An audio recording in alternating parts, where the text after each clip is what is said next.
Bazball. It is the most used cricketing term from the players, the coaching staff and the broadcasting team since 2022. Actually, Bazball has its own Wikipedia page and the word has been included in the Collins Dictionary in 2023.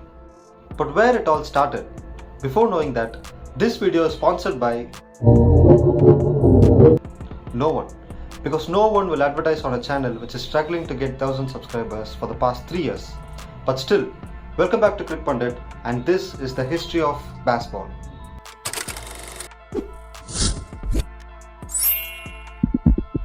The invention of Bazball dates back to the start of 2022. England were going through their roughest phase in Test cricket in the past 3 to 4 decades. They have just won 1 out of their last 17 matches. This includes a thrashing series defeat against India in India, and they were trailing India in their home series 2-1. And also a 1-0 defeat against the Kiwis at home and a 1-0 defeat in the Caribbean, and the cherry on the top was the most embarrassing Ashes series in Australia. As a result of all these bad results, 2 major things happened. The first one was Ben Stokes was named as the Test captain after Joe Root stepping down from the position. And the second one is actually the root cause of this video. Chris Silverwood was sacked from the position and ECB took a while to announce their next coach. Various top-level international coaches were interviewed, and finally, the former New Zealand skipper Brendan McCullum was announced as the head coach of the Test cricket team alone. So now this is where the actual story starts. Unlike other cricketing nations, the fans and the media people in the United Kingdom lay more emphasis on Test cricket, which means the topmost prioritized format for them is the longer format, because the number of games they play while comparing to the other teams is significantly higher. In order to stop the fans from losing interest from Test cricket, the English Test team led by Ben Stokes and Brendan McCullum decided to invent a new method to play the game, and that is called Bazball. The main motto of Bazball is not only to win the game but to entertain the fans. Irrespective of the result, the fans who are coming to watch the game should be entertained. For that, they have to eliminate one type of result, and that is draw. Win or loss, draw is no more an option at all. So the English Test team will try to win the game or will lose the game while trying to go for a win. So for this to be adopted, certain players were selected and certain players were rejected.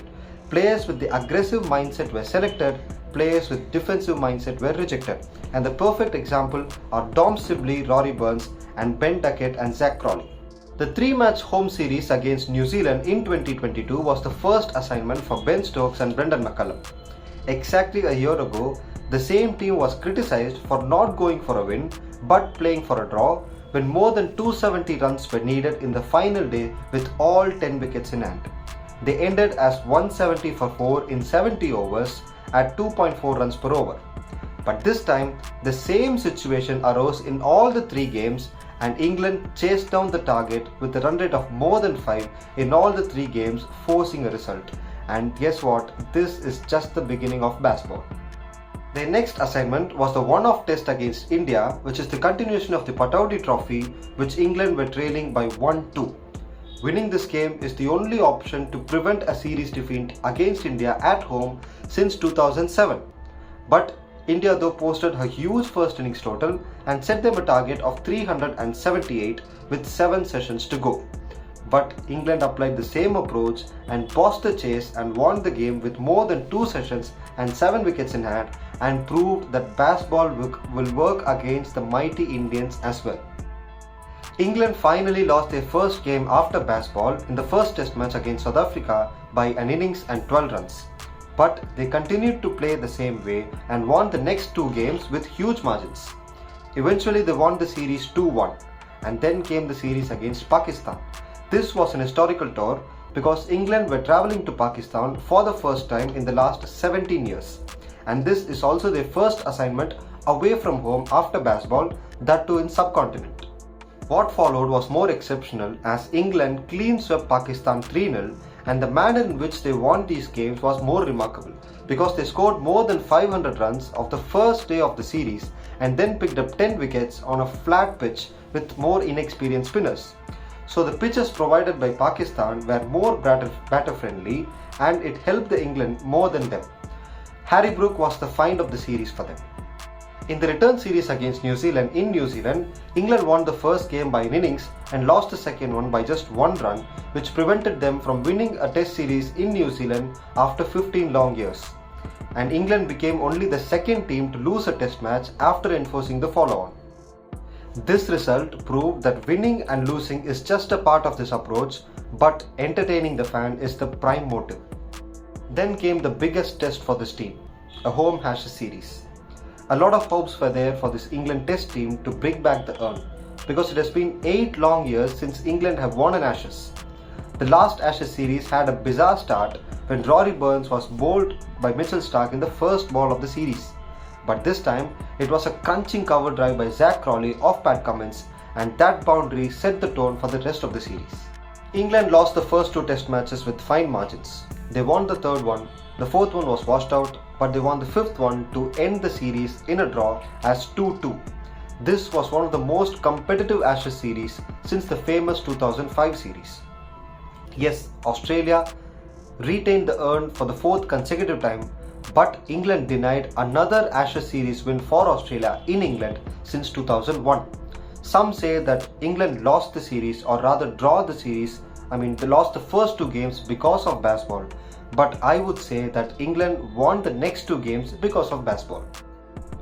Actually, people have misunderstood the real meaning of Bazball. It is not only batting at an impressive run rate. Bazball can be applied in all 3 departments of the game.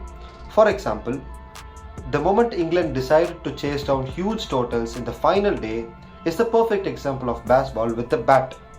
The decision to bowl short balls and bouncers for an entire session in the Ashes is an example of Bazball with the ball. And the field placement which was set for the well-set Usman Khawaja in the first test of the Ashes to dismiss him is the perfect example of Bazball with the field. On the whole, Bazball has definitely changed the way Test cricket has been played, not only by England but all the other opposition teams. The perfect example is India. Look, they failed to adapt to Bazball in the first test, hence they lost the game. But in the next 2 games, they adopted to counter Bazball, and now the scoreline is 2-1. That's it guys. If you find this video interesting and if it was useful for you, click the subscribe button and hit the bell icon so that you'll receive notifications for all the videos from CricPundit.